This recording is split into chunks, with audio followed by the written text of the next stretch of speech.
esperamos pues que así podamos entonces estar directo con ustedes. Vamos a colocar, creo que tuvimos un pequeño inconveniente. Vamos a colocar la portada aquí. En un mundo lleno de confusión, violencia y maldad, hoy sí puedes tener luz en la oscuridad. Aún sí hay esperanza. Por eso te invitamos a escuchar la Antorcha Profética, donde recibirás la única y verdadera profecía ante este tiempo final. Entérate de lo que realmente debes hacer para salir victorioso sobre Babilonia, la bestia, su imagen y su marca. La Antorcha Profética, porque en este tiempo de oscuridad somos... Como decíamos, entonces estamos saludando desde aquí, desde España, para ustedes, transmitiendo el tema de esta tarde, de esta mañana. Y allí lo pueden ver. Ante la dominación, cómo ser 144.000. Aquí tenemos pues nuestros contactos, la página web, el teléfono, si quieren compartir con nosotros alguna información, alguna pregunta, estamos pues directamente en línea. Vamos a hacer la introducción del canal y comenzaremos.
Muy bien, estamos aquí de nuevo, ya con los pequeños problemitas como siempre hemos tenido, ya resueltos. Ante la abominación, ¿cómo ser 144.000?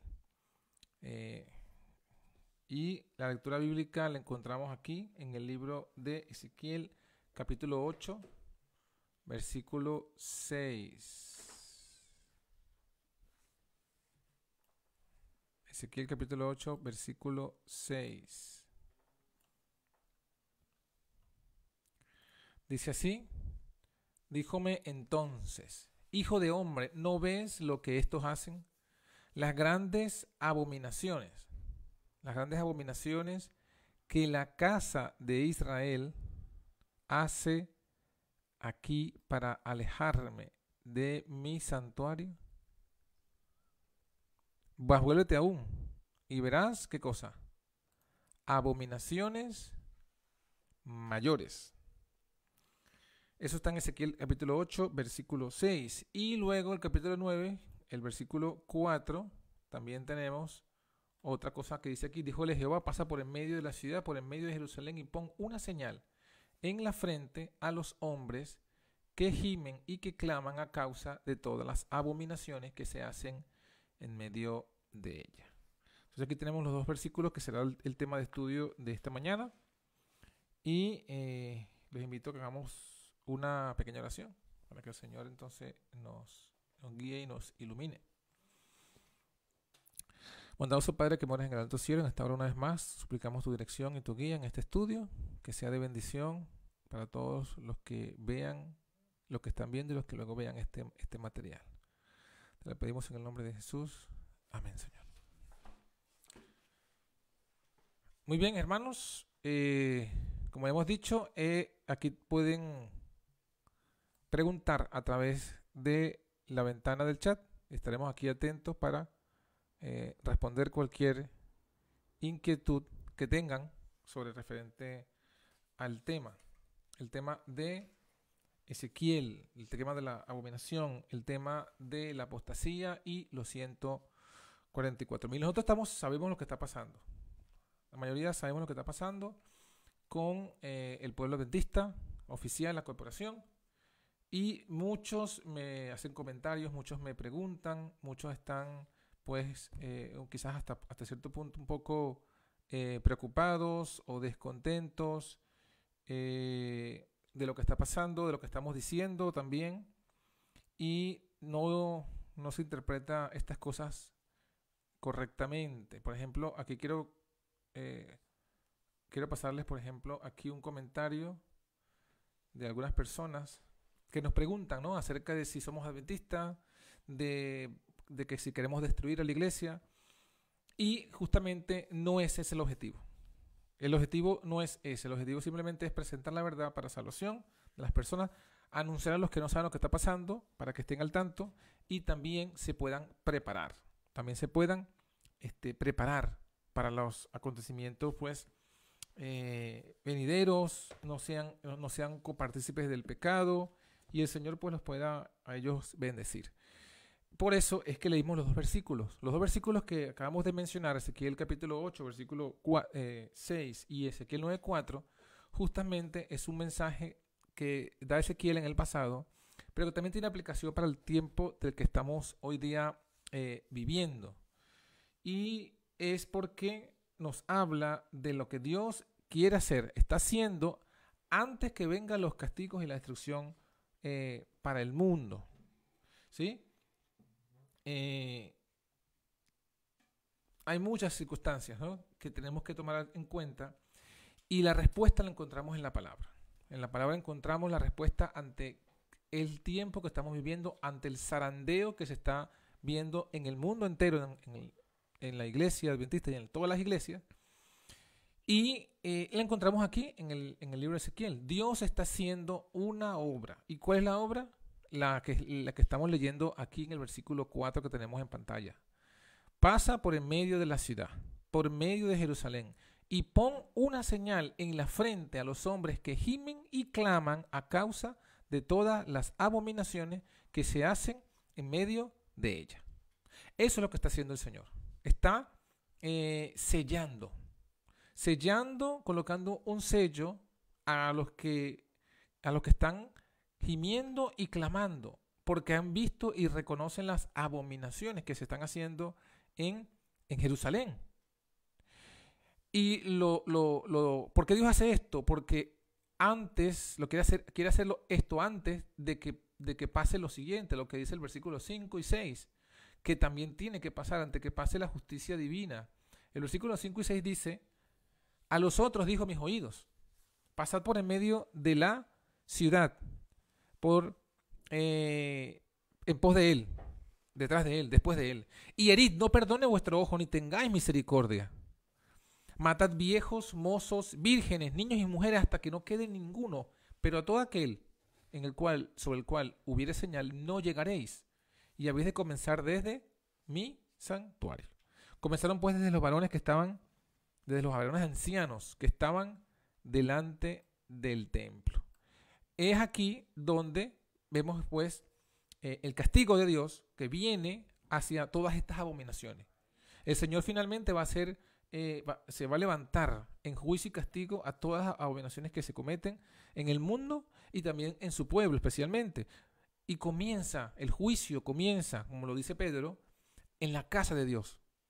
El castigo, las abominaciones comienzan ¿dónde? Desde los varones ancianos que están delante del templo. Y eso lo que nos dice, hermanos, es que nosotros somos los que primero tenemos que prepararnos, el pueblo de Dios.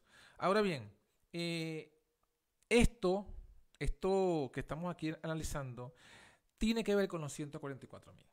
Habla del sello en la frente. El sello en la frente de los siervos de Dios. Y nos dice lo que ya nos muestra también el Apocalipsis, que los 144.000 serán los únicos vencedores ante la bestia, la imagen y su marca, ante las abominaciones. Miren cómo lo presenta el libro de Apocalipsis. Acompáñenme al libro de Apocalipsis, capítulo 13, versículo 15 hasta el 14, y vamos a ver algo interesante. Dice el versículo 15, le fue dado que le diese espíritu a la imagen de la bestia, para que la imagen de la bestia hable. Y hará que cualquiera que no adoren a la imagen de la bestia sean muertos. Y hacía que a todos, ¿a quiénes? A todos, pequeños y grandes, ricos y pobres, libres y siervos, se pusiese una marca en la mano derecha o en su frente, y que ninguno pudiese comprar o vender, sino que tuviese la señal o el nombre de la bestia o el número de su nombre. Aquí hay sabiduría. El que tiene entendimiento cuente el número de la bestia, porque el número de hombre y el número de ella es 666. Entonces vemos aquí lo que va a pasar, lo que estamos por presenciar nosotros en este tiempo. Y es donde la bestia y la imagen tomen el control del mundo e impongan su falsa adoración. En ese momento, donde haya inclusive una amenaza de muerte para el pueblo de Dios, es donde sobresalen el grupo que acabo de colocar en pantalla. Apocalipsis 14:1. Miré, y he aquí el cordero que estaba sobre el monte de Sión, y con él 144,000 que tenían el nombre de su padre. Otras versiones dicen el nombre de él y de su padre escrito en sus frentes. Mientras un grupo tiene la marca de la bestia en la frente y en la mano derecha, este grupo aparece solamente con el sello de Dios en la frente. Y el sello es el nombre del Padre, el nombre del Hijo en sus frentes. Y dice el versículo 2, oí una voz del cielo como de muchas aguas, como sonido de trueno, como voz de tañedores de arpas que tenían con sus arpas. Cantan como un cántico nuevo delante del trono y delante de los 4 seres vivientes y delante de los ancianos. Y ninguno podía aprender aquel cántico, sino quienes solamente aquellos 144,000 que fueron comprados de entre los de la tierra. Estos, y aquí está la clave, son los que como mujeres no fueron contaminados porque son vírgenes. Aquí está la clave, el meollo, el corazón del asunto. Los 144,000 son 144,000 vírgenes. ¿Y por qué? Porque no se contaminaron con mujeres. Y no estamos aquí hablando de la interpretación alocada que algunos tienen, de que esto se refiere a mujeres literales y hombres literales, y que los 144,000 serán hombres que nunca tuvieron relaciones sexuales con ninguna mujer y no se contaminaron. No, hermanos, esto no es un libro histórico, esto es un libro profético y tiene símbolos. Y estos son símbolos. Está hablando de los 144,000 que no se contaminaron simbólicamente, espiritualmente, con mujeres simbólicas. Y son vírgenes simbólicamente. ¿Y a qué símbolo se refiere? Las mujeres, en el Apocalipsis, en la revelación profética, se refiere a las iglesias. Y la contaminación es una contaminación espiritual. Y la condición de virgen es que tienen una doctrina, una fe pura. No se contaminaron con las iglesias contaminantes, con las iglesias caídas, porque su fe la mantuvieron y la mantienen pura. Por eso es que aquí aparecen que son ese grupo de los 144,000. Y son estos los que son sellados. Y son estos los que son preservados de la destrucción. Leímos en Ezequiel, hace poco leímos en Ezequiel, que después que termine el sellamiento de los 144,000, después que Dios coloque en sus frentes allí la señal, como dice Ezequiel, manda a otro grupo de ángeles. Manda a 6 ángeles más, 6 varones, dice allí, vestidos de lienzo. ¿Los manda a qué? A que vayan detrás de este otro ángel. Y los manda, dice, a destruir. Los manda a destruir. Son 6 varones que tienen su instrumento de destruir y uno que tiene la escribanía de escribano.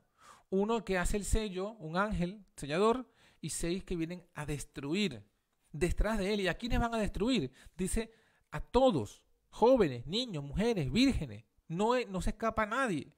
Pero lo único que se escapan son los que tienen ¿qué? El sello, la señal, la marca del Dios, no de la bestia, no. El sello del Dios vivo en sus frentes. Son los únicos que se salvan. Entonces, hermanos, esto no es cuestión de dejarlo al azar, el significado de estas cosas. Tampoco es cuestión no, bueno, esta es profecía, esto es muy profundo, yo solamente me conformo con esto que sé y ya no estudio más. No, hermanos, si Dios ha dejado esta revelación, es por algo, porque la palabra dice que toda la Escritura es inspirada por Dios y es útil. Toda la Escritura es útil. Y este pasaje de Ezequiel 9 y Apocalipsis 13 y 14 también es útil. Y es útil porque es un mensaje que en este tiempo necesitamos comprender para poder ser de los que son sellados y preservados en la destrucción. Preguntas. ¿Quiénes son las mujeres que contaminan? ¿Cuáles son las abominaciones que tenemos que huir? ¿Y qué necesitamos, qué actitud tenemos que tener ante estas abominaciones para ser sellados? Son básicamente 3 preguntas que necesitamos comprender de este estudio, de esta profecía, de este pasaje. Vamos con la primera. Las mujeres. ¿Quiénes son las mujeres contaminantes? Las mujeres que contaminan. Bueno, en Apocalipsis encontramos estas mujeres que contaminan. En Apocalipsis capítulo 17 y 18 encontramos la familia de las mujeres contaminantes. Apocalipsis 17. ¿Qué tenemos en Apocalipsis 17? El versículo 1. Justamente aparece también 7, ¿no? 7 ángeles. Vino uno de los 7 ángeles que tenían las 7 copas. Habló conmigo diciéndome, las copas, por cierto, las copas son los castigos de destrucción. Así que probablemente, estos 6 varones que tienen sus manos, sus instrumentos de destrucción, son estos mismos ángeles que tienen las copas de los castigos, ¿no? Hacia el mundo, hacia el pecador. Estos ángeles, dice, Dios los llama, y uno de ellos los llama a Juan y le dice a Juan, habló conmigo diciéndome, ven acá y te mostraré la condenación de la grande ramera, la cual está sentada sobre muchas aguas, con la cual han fornicado los reyes de la tierra, y los que moran en la tierra se han embriagado con el vino de su fornicación.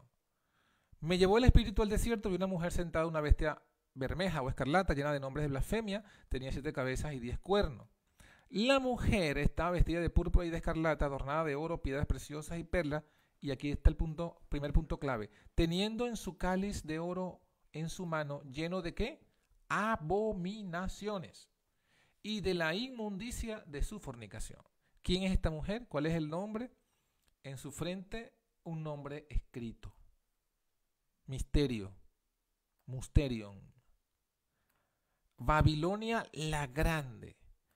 La madre de las fornicaciones o de las rameras y la madre de las abominaciones de la tierra. Aquí está la clave. Y aquí está por qué contaminan.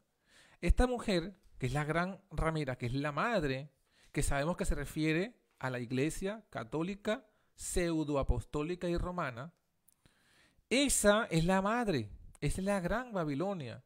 Y aquí dice que tiene en su copa un vino lleno de abominaciones. Y por eso es la madre de las abominaciones, porque es la que genera las abominaciones en la tierra. Sabemos que el vino, ¿qué son? ¿Qué es el vino, Oscar? ¿Qué es el vino, Luis? El vino de abominaciones. El vino de abominaciones son las falsas doctrinas, ¿no? Las falsas doctrinas. Las falsas doctrinas que esta iglesia trae causan la abominación. Acordemos, ¿no? Vamos a recordar algunos versículos clave. Versículo que nos dice clave, que nos hace entender esto. Las doctrinas son ideas, son enseñanzas, ¿correcto? Hermano Desiderio Arias, bienvenido, Dios le bendiga. Las doctrinas son enseñanza, el vino son doctrinas, son enseñanza. ¿Y qué hacen las enseñanzas? ¿Qué hacen las ideas en nuestra mente? Se convierten en obras, se convierten en frutos, ¿no? De la abundancia del corazón habla la boca.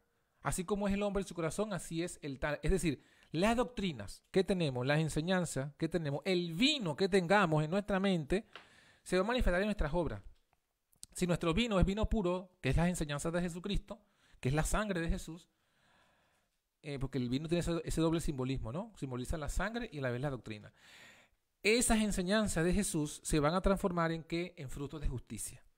Pero si lo que tengo es el vino de Babilonia, si lo que tengo son las enseñanzas blasfemas de Babilonia, mis obras serán obras de abominación.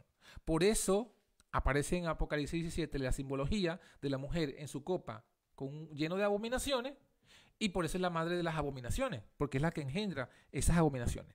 Ahora, en el mismo versículo 5 encontramos que esta mujer no está sola. No está sola. Dice que ella es la madre de las rameras, es decir, que tiene otras hijas que como ella también son igual que la madre, son igual de fornicarias, son igual de blasfemas, de abominables y de enseñanzas que llenan de abominación al mundo. Entonces vemos que estas son las mujeres que quieren contaminar al mundo. ¿Con qué? Con su copa llena de abominaciones, de vino, de doctrinas abominables que generan abominación, que generan conductas de abominación. Los 144.000 hermanos no se contaminan con estas mujeres. Los 144.000 no se contaminan con ese vino, con esas doctrinas. No tienen la misma conducta de esta Jezabel madre, ni de esta Jezabel hijas, porque el mejor ejemplo del Antiguo Testamento de una gran ramera que hizo una obra que es la que está haciendo esta gran ramera católica es la Jezabel. Y es profética, porque en Apocalipsis capítulo 2, versículo 20, vamos a buscarlo para que lo tengan allí en sus referencias bibliográficas. Aquí mismo en Apocalipsis capítulo 2, en el versículo 20, se nos dice que otra figura a la cual el Señor se refiere a la iglesia católica es de Jezabel. Miren, en Apocalipsis 2:18 nos dice que este es el mensaje del ángel de Dios a la iglesia, al ángel de la iglesia de Tiatira. ¿Correcto? Tiatira, sabemos nosotros, en la interpretación historicista, se refiere a la iglesia durante los 1260 años. Muy bien. En el versículo 20, en este periodo, mira lo que Dios dice. Tengo unas pocas cosas contra ti, porque permites que aquella mujer Jezabel, que se dice profetiza, enseñe y engañe a mis siervos a fornicar y a comer de cosas sacrificadas a los ídolos. Entonces, ¿quién es la Jezabel? ¿Quién es esta Jezabel que aparece en el periodo de la iglesia de Tiatira? No hay otra. No hay otra Jezabel, no hay otra ramera profetisa que la iglesia católica, romana. Entonces, esta Jezabel es la misma de Apocalipsis 17, es la misma gran ramera. Así que en el mismo Apocalipsis le llaman Babilonia y también le llaman Jezabel. Por eso es que esto confluye, ¿no? Estas dos símbolos confluyen en lo mismo para mostrarnos la obra de esta Jezabel y la obra de abominación que ella trae. Avanzando, ya sabemos cuáles son las mujeres que contaminan.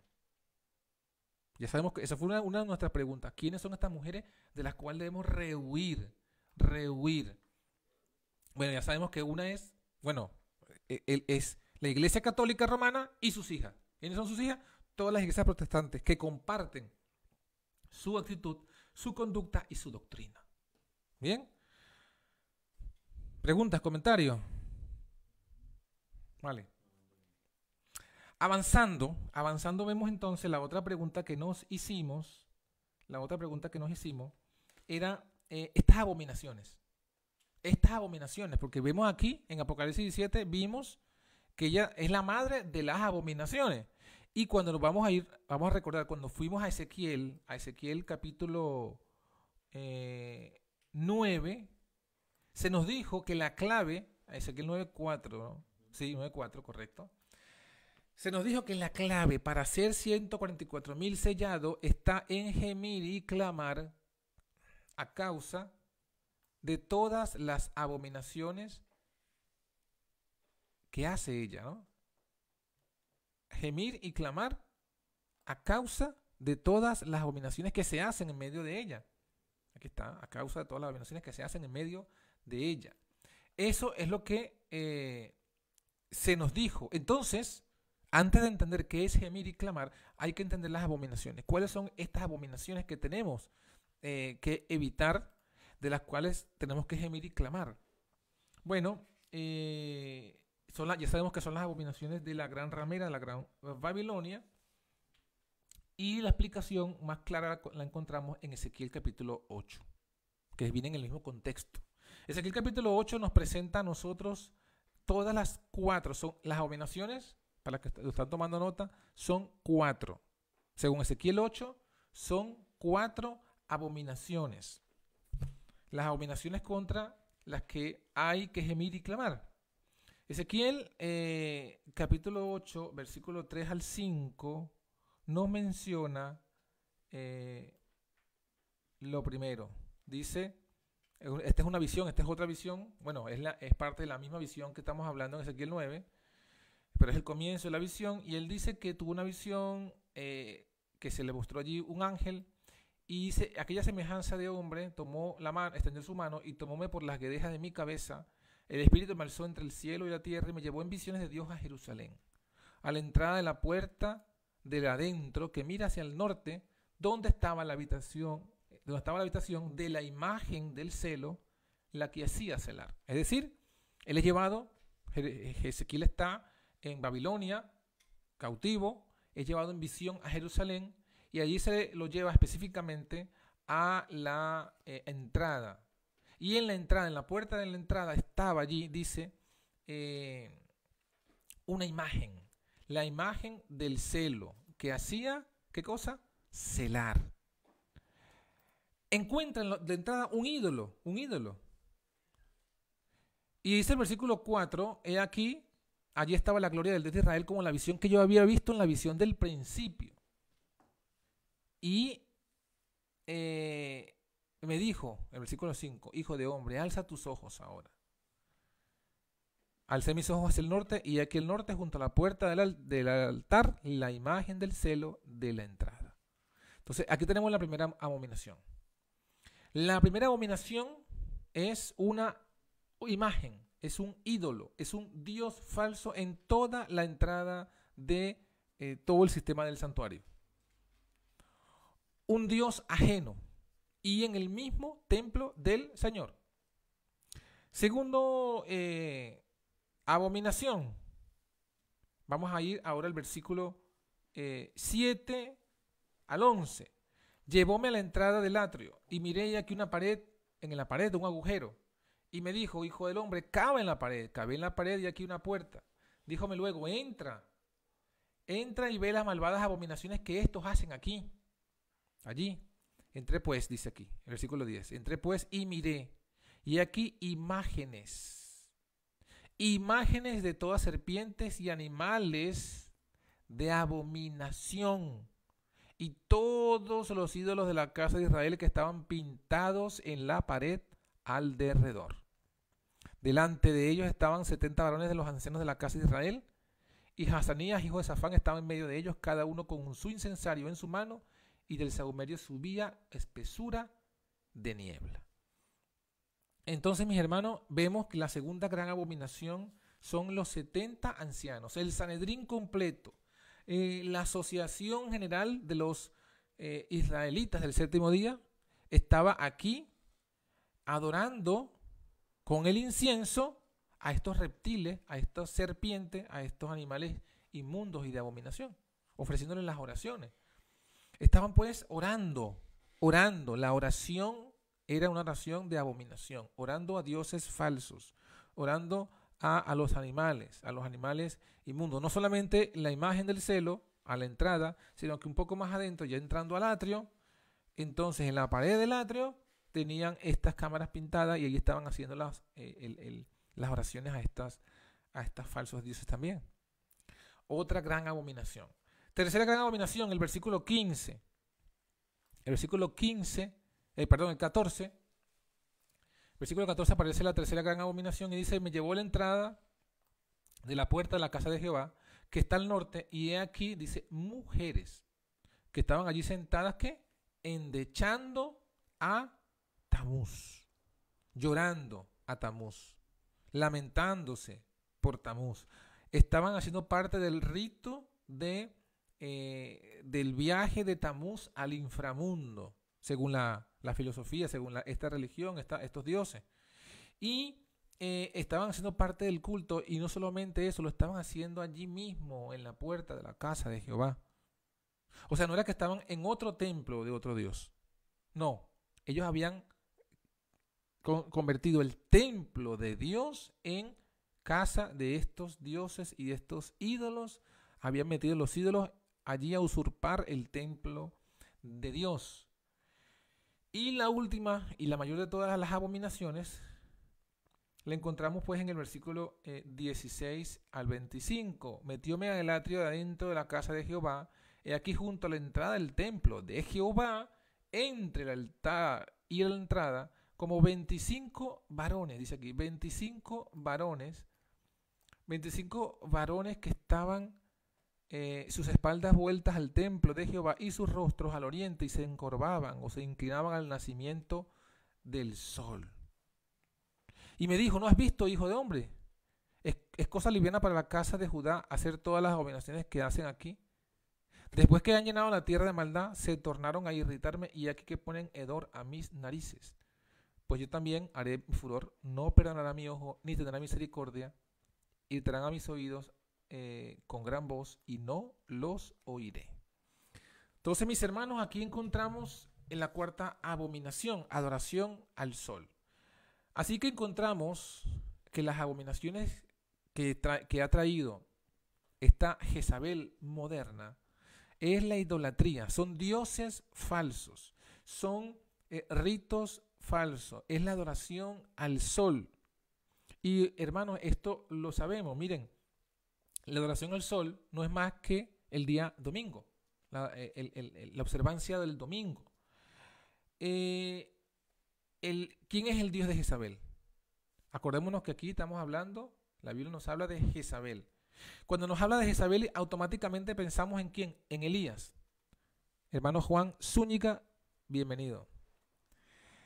Pensamos en Elías, y en Elías, cuando hablamos de Elías, de la historia de Jezabel y Elías, encontramos todo un escenario tremendo, porque nos aclara el panorama que estamos viviendo. Nos muestra, por un lado, que el Dios de Jezabel no es el Dios de Elías. Eso es lo primero que nos dice a nosotros esa historia. El Dios de Jezabel no es el Dios de Elías. El Dios de Jezabel es Baal, Astarte, o Astoret, o Istar, o Artemisa. Son diversos nombres para esta misma diosa. Entonces, Baal, Astarte y Tamuz, del que ya leímos ahorita. Tamuz, esa tríada de dioses, ese es el Dios de Jezabel. Pero el Dios de Elías es Jehová. Ese es el Dios de Elías. Y no hay comparación, no hay armonía. El Dios de la Jezabel moderna, ¿cuál es? Es la Trinidad. El Dios de la Iglesia Católica es la Trinidad. También, por cierto, son tres dioses, coeternos, coiguales. Pero el Dios del Elías moderno, el Dios del cuarto Elías, es Jehová. Es Jehová que tuvo un hijo en la eternidad, y que ambos, el Padre y el Hijo, se manifiestan por el medio del Espíritu Santo. Esa es la verdad bíblica, no hay otra. El Señor dijo, Jesucristo dijo, esta es la vida eterna, que te conozcan a ti, le hablaba él a su Padre, que te conozcan a ti, el único Dios verdadero, y a Jesucristo, a quien tú has enviado. Ya, conocer al Padre, conocer al Hijo. Esa es la vida eterna. Conocer al Padre, conocer al Hijo y recibir el Espíritu Santo. La promesa, pero no dice adorar al Espíritu Santo. Porque sí existe el Espíritu Santo, pero no existe como lo presenta la Trinidad.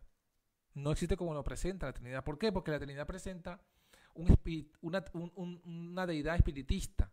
Porque hace del Espíritu Santo otra tercera persona literal, cuando la Biblia no menciona eso. Cuando Elena de White tampoco lo menciona. La Biblia, miren, un versículo que puede resumirnos esto es Mateo 28, 19. Allí nos dice que el bautismo es en el nombre del Padre, del Hijo y del Espíritu Santo. Y está allí categórico, simple y sencillo. Los trinitarios han tomado este versículo y lo han manipulado y lo han explicado a su manera, y la gente se lo ha tragado y no ha entendido. Inclusive muchos que no creen en la Trinidad creen, sin embargo, que Mateo 28 apoya la Trinidad. Creen eso, y creyendo eso rechazan el versículo. Pero el versículo es tan contundente porque el versículo más bien niega lo que dice la Trinidad. La Trinidad dice que hay tres dioses coeternos y coiguales. Mateo 28 no dice eso. Mateo 28 dice en el nombre del Padre y del Hijo. Padre e Hijo. Si hay Padre y hay Hijo, no pueden ser coeternos, porque el Padre no tiene la misma edad que tiene el Hijo. Y si dice que ese es el nombre del Padre, es porque el nombre en la Biblia es lo que es la persona. No como lo usamos nosotros hoy día modernamente, que colocamos nombres a las personas sin significado. No, en la Biblia cuando alguien tiene un nombre es porque eso revela su carácter, su personalidad, revela lo que Él es. Y si Dios, el nombre de Dios es el Padre, es porque Él es el Padre. Y por ser Padre es el origen de todo. Y si es el origen de todo, no pueden haber dos padres. Y el Padre es primero que todo. Es la cabeza. 1 Corintios 11:3. 1 Corintios 11:3 dice que Dios es la cabeza de Cristo, como un padre es cabeza de su hijo. Entonces, ¿qué nos muestra a nosotros eso? ¿Qué nos dice a nosotros eso? Que Dios es padre y por tanto Jesús es el hijo. O sea que padre es literal su nombre como padre y Jesús su nombre de hijo es literal porque literalmente nació de Dios. No solamente cuando vino en el vientre de María, sino ya desde antes. Miqueas 5:2 dice que Jesucristo es hijo porque fue engendrado en la eternidad. No dice cuándo fue engendrado, no dice cómo fue engendrado, no está esa revelación. Sin embargo, nos dice la Biblia que fue engendrado. Y yo, aunque no entienda cómo ni cuándo, no niego la verdad. Es como que si yo como no entiendo cómo Dios creó todas las cosas, yo niego la creación. Que por cierto es lo que hacen los evolucionistas. Como no entienden en su mente, no tienen la fe suficiente para entender y creer que Dios creó todo de la nada, entonces inventan la evolución. Bueno, nosotros no entendemos cómo Dios creó todo, pero lo aceptamos. Y de la misma forma, aunque no entendemos cómo ni cuándo, porque no se nos ha revelado cómo fue engendrado el Hijo, aceptamos el hecho, porque el Señor lo ha dicho. Y Jesucristo lo reafirmó cuando dijo que Dios es su Padre y que Él es el Hijo. Entonces Mateo 28:19 nos dice que el Padre es Padre literalmente, que el Hijo es Hijo literalmente, y el nombre del Espíritu es Espíritu Santo. ¿Por qué? Porque eso es lo que es Espíritu. Ahí está. Es Espíritu. Y yo sé que todo adventista sabe y entiende que espíritu, cuando la Biblia habla de espíritu, por ejemplo en el caso del hombre, yo tengo un espíritu. Mi espíritu no es otra persona.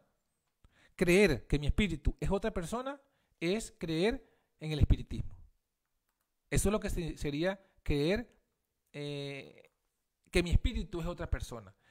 Lo mismo pasa si yo no acepto que el Espíritu de Dios, el Espíritu Santo, es el Espíritu de Dios y el Espíritu de su Hijo. Es el Espíritu de ambos. No es otra tercera persona literal. No. Cuando Elena de White habla de tercera persona, que está hablando de la personalidad, porque el Espíritu Santo personifica al Padre, personifica al Hijo. Y la Biblia se habla del Espíritu como una personificación del Padre y del Hijo. Por eso se habla del otro Consolador. No porque sea literalmente otro, sino porque es el mismo Jesús en otra forma, en una forma espiritual, no en una forma personal y física. Bueno, eso es lo sencillo que hasta un niño lo puede entender de lo que dice la palabra acerca de Dios. Los que no aceptan esto porque tienen en su mente el Dios de Jezabel, están llenos de esa abominación. Y justamente, 1 Corintios 11:3, vamos a buscarlo, vamos a buscar 1 Corintios 11:3, nos muestra que que lo que yo crea de Dios, lo que yo crea de Dios, de cómo es Dios, eso va a afectar mi vida. Cuando Adán y Eva, bueno, en este caso cuando el diablo habló con Eva, Eva tenía su concepto de Dios. Eva conocía al Padre y al Hijo. Eso es lo que conocía Eva. Si no me cree, busque Patriarca y Profeta, busque la Biblia y busque Patriarca y Profeta. Cuando viene Lucifer y habla con Eva, ¿qué le dice Lucifer a Eva? Lo primero que hizo fue confundir en su mente quién es Dios. Le dijo, seréis tú también parte de Dios. Le dijo, seréis como dioses. Seréis iguales en poder. Seréis igual. Entonces, ya, ¿qué hizo el diablo? Le hizo creer a Eva que Dios no era dos, Padre e Hijo, sino que ahora Dios podía ser Padre, Hijo y Eva. Miren, una trinidad. Padre, Hijo y Eva. Eso fue lo que le metió el diablo en la cabeza a Eva. Eva lo creyó y se comió el árbol. Pecó. Y cuando el diablo le dijo eso a ella, ¿qué le estaba incitando? La semana pasada lo estudiamos cuando hablamos del feminismo. Cuando el diablo le dijo eso a Eva, lo que le estaba induciendo a creer era que ella no debía ser la segunda al mando. Ella tenía que ser la primera y aún más por encima de Adán. Eso fue lo que el diablo le indujo en su mente a creer y a procurar. Y como se lo indujo a creer que ella podía hacer eso, le cambió en su mente la forma, la jerarquía de Dios y el orden y el gobierno divino, inclusive de la tierra, la hizo pecar. Justamente 1 Corintios 11:3 nos dice eso mismo. Mírenlo, ahí está. Quiero que sepáis que Cristo es la cabeza de todo varón. Y el varón es la cabeza de la mujer. Y Dios, dice allí, Dios es la cabeza de Cristo. Este versículo destruye la Trinidad. La destruye. Porque la Trinidad requiere que todos sean coeternos y coiguales. Y que no hay jerarquía en la deidad. Si usted no me cree, pregúntele a la gente, a los que son defensores de la Trinidad, si hay jerarquía en la deidad. Si hay jerarquía en la Trinidad. Si el Padre, por ser el primero, es mayor, de mayor autoridad que el Hijo. Pregúntele. Y se le va a decir automáticamente que no, que los tres están al mismo nivel. Es que incluso es ilógico, en un contexto humano, el Padre nunca está a la misma altura que el Hijo. Es lo que te intentan decir. Exacto. ¿Escucharon lo que dijo el hermano? El hermano está diciendo aquí claramente que es ilógico que un padre esté a la misma altura que un hijo. Por eso es que justamente les digo, en Mateo 28, al contrario de apoyar a la Trinidad, destruye también la Trinidad, porque dice que el nombre de Dios es Padre y el de Jesús es Hijo. No, dice, si es su nombre, es su carácter. Y son lo que son, Padre e Hijo. Y el Padre siempre, por ser Padre, va a ser mayor que el Hijo. Mayor en jerarquía, mayor en posición, mayor en edad, porque inclusive en la Biblia, usted va a Daniel 7 y usted encuentra la figura profética, la visión que tuvo Daniel. ¿Cómo Daniel vio al Padre? Un anciano de días. ¿Y cómo vio al Hijo? Como un hijo de hombre. Se veía físicamente la diferencia de la edad, dando en lo más humanamente que podamos entender de que hay una diferencia, de que primero es el Padre y después está el Hijo. Entonces la Biblia es muy clara, Jesús es muy claro. Dios es la cabeza de Cristo. Ahora, el punto interesante de este versículo es que se coloca en contexto, en misma condición de término, que así como Dios es la cabeza de Cristo, de igual forma el varón es que cabeza de la mujer. Entonces, hay una relación entre el concepto que yo tengo de Dios y cómo va a ser la familia que yo forme. Cómo van a ser los roles de vida que yo asumo. Si yo creo en un Dios trinitario, yo voy a decir, no importa que yo sea mujer o que sea hombre, no hay roles. Los roles son diferentes. Los roles son todos iguales para todo el mundo. No hay roles diferentes. No hay uno que tenga más jerarquía que el otro. No hay un primero, no hay un segundo. Imagínense en su casa una familia que un hijo le diga a su padre, mira, como Dios y Cristo, como Dios es el Padre y Jesús es el Hijo, y están al mismo nivel y no hay autoridad, igual tenemos que ser tú y yo, papá. Tú no puedes mandarme a mí porque yo soy como Jesús al mismo nivel tuyo. Fíjense toda la confusión que trae la Trinidad. Esas confusiones, esas que se manifiestan en la vida del creyente que cree en la Trinidad, que se manifiestan en las prácticas, esas son las abominaciones. No en vano, no de gratis, las iglesias trinitarias están contagiadas con el feminismo, están contagiadas con donde los jóvenes gobiernan.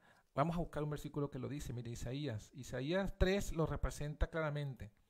Isaías 3 representa claramente de la situación en la que se encuentra el pueblo porque ha aceptado estos conceptos trinitarios. Creo que es Ezequiel 3, si no recuerdo mal, que es el versículo que dice, el versículo 12, Isaías 3, 12. Miren lo que dice allí.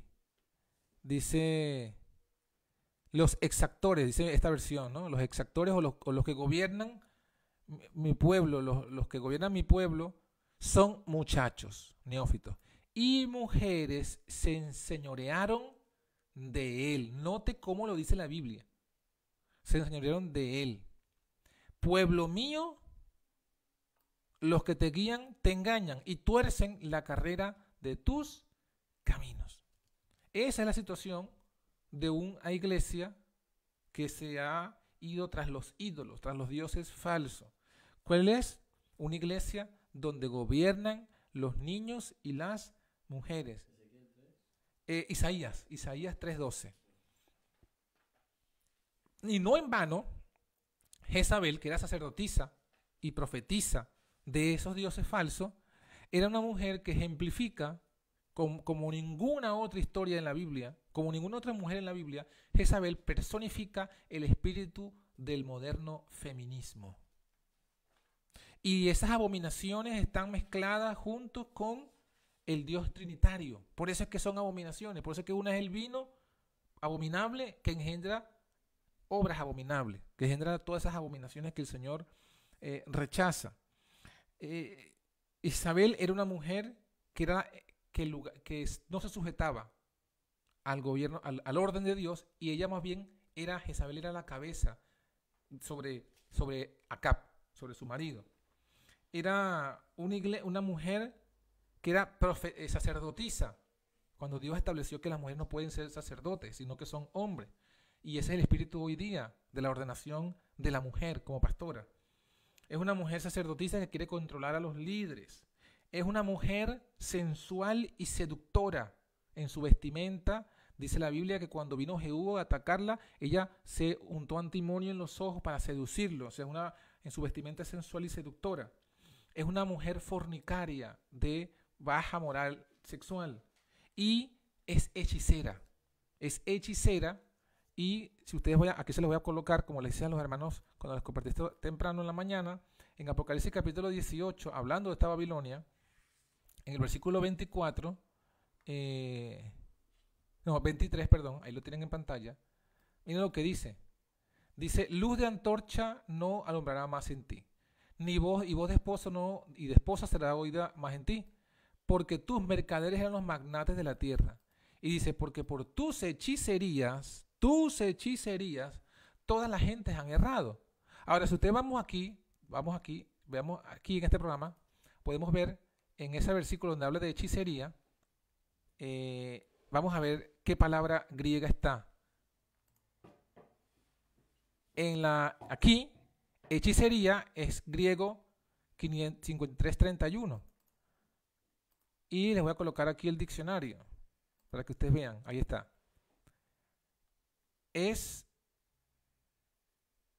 Aquí lo tenemos, en griego es farmakeia. Y lo mismo con Concordancia de Strong dice, de allí viene la palabra medicación, pharmacy. ¿Se da cuenta? En la parte de lo que es la reforma pro salud, Jezabel es hechicera porque usa la farmakeia, la farmacia, para curar, las pociones mágicas para la curación. Y justamente, volviendo a la Biblia, volviendo aquí a la Biblia, se dan cuenta que dice allí que por sus hechicerías, o sea, que estamos en Apocalipsis 18:23, relaciona los mercaderes magnates y las hechicerías en conjunto. ¿Se dan cuenta? Porque esto es, en el caso de la Iglesia Católica, es literal. Es literal. Las mayores corporaciones de farmacia están al servicio, económicamente hablando, al servicio del poder católico romano. Entonces, mis hermanos, esto es, hay mucha tela que cortar aquí, pero ya estamos ya justo finalizando, mencionando las abominaciones, y hemos encubierto entonces las abominaciones. Las abominaciones son los dioses falsos, Baal, Astarte y Tamuz, que en el presente se refieren a la Trinidad. Ese Dios de tres cabezas, que son coeternos y coiguales, que no hay jerarquía, engendra un modelo falso del hogar donde la mujer, donde el hijo están al mismo nivel de autoridad que el padre. Por eso gobiernan las mujeres y los niños en la familia, gobiernan en la iglesia, gobiernan en el mundo, y todo lo que ya mencionamos, lo que es el espíritu del feminismo, todas esas abominaciones están, hermanos, en las iglesias populares, inclusive, ya lo dijimos la semana pasada, en la iglesia adventista. El trabajo o la insistencia para la ordenación de la mujer está cargado de esto. Quien ha engendrado el feminismo en la iglesia adventista es la doctrina trinitaria. ¿Cómo actuar? Bueno, volvemos al versículo, a Ezequiel. Ezequiel nos dijo qué actitud tenemos que tomar ante estas abominaciones. Ya identificamos las abominaciones. ¿Qué actitud tenemos que tomar? Versículo 4 dice: pon una señal en la frente de los hombres que gimen y claman a causa de todas las abominaciones que se cometen en medio de ella. Allí está. Gemir y clamar. No podemos callar. No podemos excusar. No podemos ocultar, negar. El momento que nosotros no reconocemos estas abominaciones es porque somos copartícipes de ellas. Es porque no las vemos mal, pues. Si usted ve algo y usted no lo considera abominable, aunque Dios lo establece como abominable, es porque usted está siendo copartícipe de eso, de ese pecado. Y por tanto, usted no va a ser sellado. Todo aquel que adore una Trinidad no va a ser sellado, porque los sellados tienen en su frente el nombre de dos personas, de él y de su padre, del Cordero y de su padre. No dice que tienen en su frente el nombre de otra tercera persona, no lo dice que lo tienen en su frente. Además, si usted es participante del feminismo en cualquiera de sus formas, ya sea que usted apoye la ordenación a la mujer como pastora, o apoye que una mujer pueda ser anciana o líder de iglesia o líder de grupo o líder de un grupo de sostén propio, de una iglesia de sostén propio, de un ministerio independiente, también usted está apoyando en un grado ese feminismo donde está colocando a la mujer una posición contraria a la voluntad de Dios. Y esto porque no hemos entendido bien todavía lo que es Dios. Dios es la cabeza de Cristo. Dios, Jesús y el Padre. El Padre y el Hijo son iguales en naturaleza, pero diferentes en personalidad. Son iguales en poder, pero diferentes en jerarquía. Eso es lo que dice la Biblia. No hay otra forma de establecerlo. Así lo presenta la Biblia. Y la Biblia también me dice que yo debo gemir, arrepentirme de eso y clamar contra esto. Vamos a leer 4 versículos que lo establecen, lo que es el clamar, qué debemos hacer, cómo clamar contra estas abominaciones. Y el primero lo encontramos allí en Isaías, capítulo 40. Capítulo 40, decíamos el versículo 3. Voz que clama en el desierto, barred camino a Jehová, enderezad calzada a la soledad, a nuestro Dios, dice allí. Entonces el clamor es un llamado al arrepentimiento. ¿A quién se refiere esta profecía? A Juan el Bautista. ¿Y cómo fue Juan el Bautista? Clamó contra la apostasía nacional. Clamó contra la apostasía inclusive del rey. Denunció a los sacerdotes. Denunció al rey, denunció a Herodías, que Herodías vendría a ser también el equivalente de Jezabel en el tiempo de Juan. Una mujer impía, fornicando con el rey y dominando al rey. ¿Cómo sabemos que esta mujer dominaba al rey? Y que en esta relación rey, Herodes y Herodías, quien mandaba era Herodías. Bueno, vean lo que pasó con Juan. Dice que Herodes no quería matar a Juan. Pero ¿quién pidió la cabeza? La mujer, Herodías. ¿Y quién obedeció a quién? El rey no quería, dice la Biblia, pero lo mató. Si él no lo quería matar, ¿por qué lo mató? Porque obedeció a la mujer. Entonces allí mandaba a la mujer. Herodías era otra feminista, otra dominando allí, y por eso pasó lo que pasó. Bueno, el clamor de Juan se levantó aquí. Otro pasaje bíblico, Isaías mismo, capítulo 58. Isaías 58, versículo 1. Clama a voz en cuello, no te detengas, alza tu voz como trompeta y anuncia a mi pueblo su rebelión y a la casa de Jacob su pecado.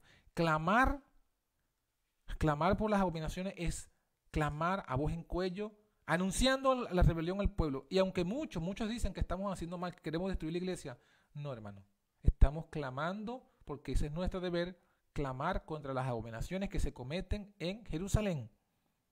No podemos quedarnos callados. Y el último pasaje que vamos a leer está en Apocalipsis mismo, donde ya estábamos, en Apocalipsis 18. Y mira lo que dice el versículo 2.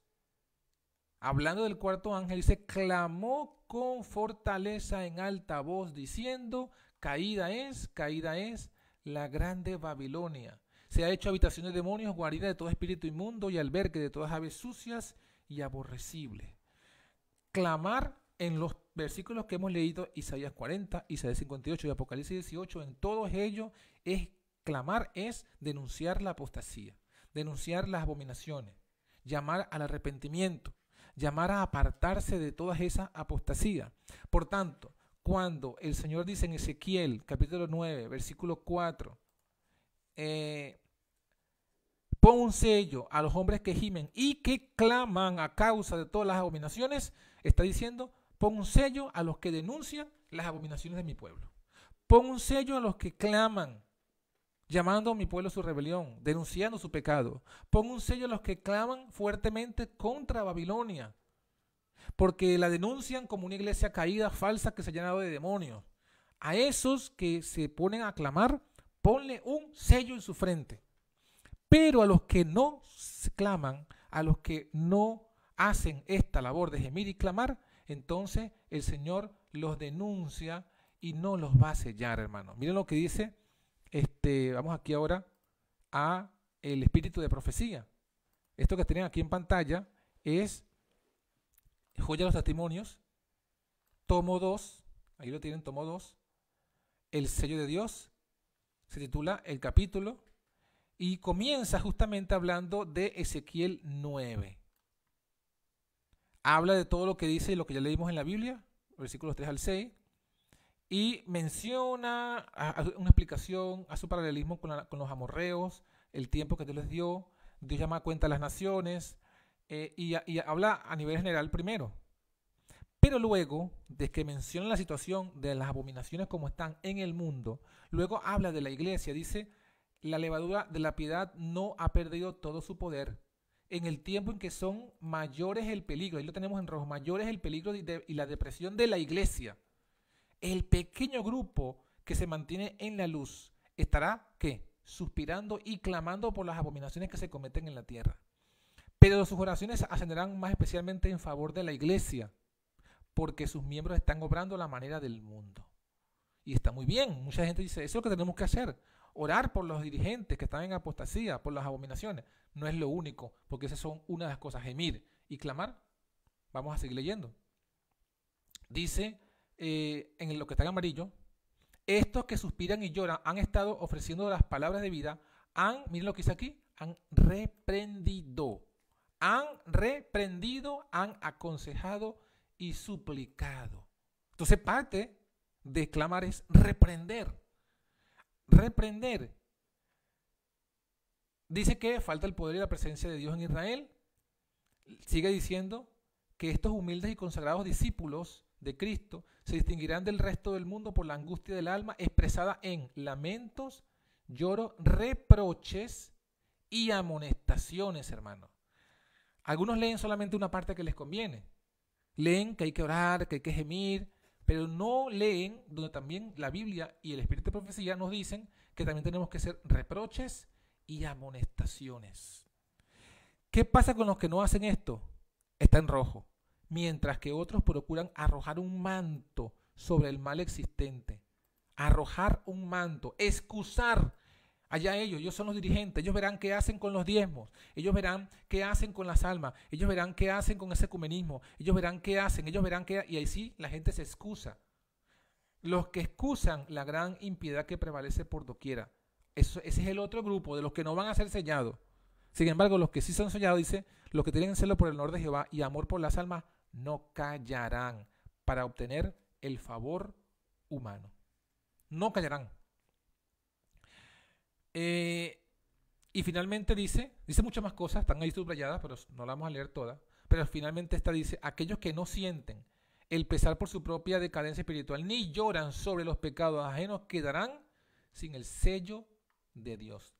Si usted, cuando ve las abominaciones, cuando alguien les muestra las abominaciones, les manda algún link, algún enlace donde se muestran las abominaciones de Israel, usted lo que hace es arrojar un manto, lo que hace es excusarlo, lo que hace es hacerse el loco, pues no llorar, no hacer nada contra ello, no clamar, no gemir, quedará, dice aquí, sin el sello de Dios. Quedará sin el sello de Dios. Y finalmente habla de la destrucción Aquí está el versículo, pasad por la ciudad, herid, no perdone. Y Elena de White lo explica. Aquí vemos, dice, aquí vemos que la iglesia, el santuario del Señor, era la primera en sentir los golpes de la ira de Dios. ¿Y quiénes son los primeros la iglesia? Es la primera. Y de entre los de la iglesia, ¿quién es el primero? Los ancianos. Los ancianos, aquellos a quienes Dios había brindado gran luz, que se habían destacado como guardianes de los intereses espirituales del pueblo, habían traicionado su cometido. Y luego dice, así el clamor de paz y seguridad es dado por hombres que no volverán a elevar la voz como trompeta. Y Elena de White llama a estos ancianos, dice, estos son perros mudos que no querían ladrar y son los que sienten la justa venganza de un Dios ofendido. Hombres, jóvenes y niñitos, todos perecen juntos. Ahí está. Esto no lo estoy interpretando yo, estoy leyendo lo que dice aquí la profeta. Palabra del Señor, pues. Hermanos, tenemos dos conductas, dos actitudes, dos caminos.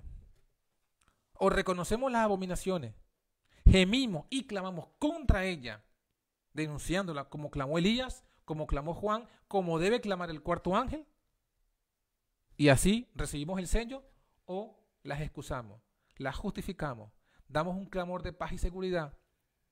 Finalmente, no recibiremos el sello. Y no solo recibiremos el sello si hacemos eso, sino que sentiremos los golpes destructores de la ira de Dios. Hermana Maribel Angulo, bienvenida. Ya estamos más bien finalizando. Así que mis queridos hermanos, así queda esta historia bíblica, esta historia profética. Ya está escrita. La historia ya está escrita. Lo que no está escrito es qué posición vas a tomar tú en esas descripciones ya establecidas. Habrán unos que van a ser marcados por la bestia y otros van a ser sellados por Dios. Y la clave va a estar en tu decisión. ¿Qué actitud tomas? ¿Qué posición tomas? ¿Gimes contra las abominaciones? ¿Gimes por las abominaciones y clamas contra ellas? Bueno, aquí lo dice el Señor en esta última cita y con esta finalizamos. Dice, el sello de Dios será puesto únicamente sobre la frente de aquellos que suspiran y lloran por las abominaciones que son cometidas en la tierra. Nuestra propia conducta determina si recibiremos el sello del Dios viviente. Entonces, mis hermanos, esto es lo que nos dice el Señor. Esto es lo que está escrito. Esto es un estudio, una reflexión. Yo espero que con la ayuda del Señor tú puedas retomar estos estudios, hayas tomado nota o puedas luego volver a ver el video con calma, tomar nota, verificar estas situaciones, ver cómo se está cumpliendo, ver las abominaciones que hoy día están aconteciendo en el pueblo y tomar una actitud. O gimes y clamas contra esas abominaciones, las denuncias o las excusas. Está en tus manos. Está en tus manos. Es tu decisión. De mi parte, yo digo como Josué.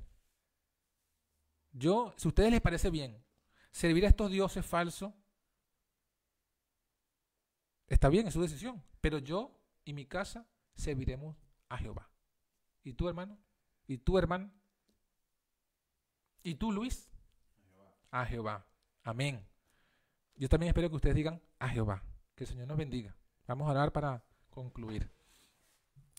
Bondadoso Padre, te damos gracias por esta palabra que nos has dado, estos textos proféticos. Te pedimos que nos ayudes a entenderlos mejor cada vez más. Especialmente cómo eso me afecta a mí personalmente, a cada uno de nosotros.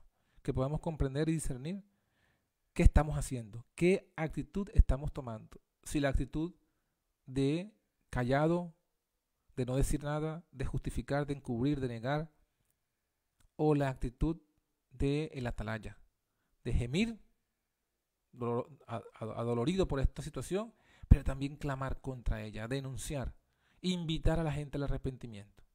Ayúdanos a que nosotros podamos llevar a cabo lo que hemos decidido, que es servirte nosotros y nuestra casa a ti, Padre. Bendícenos este resto de sábado, te lo pedimos en el nombre de Jesús. Amén. Bendiciones. Nos vemos en la semana.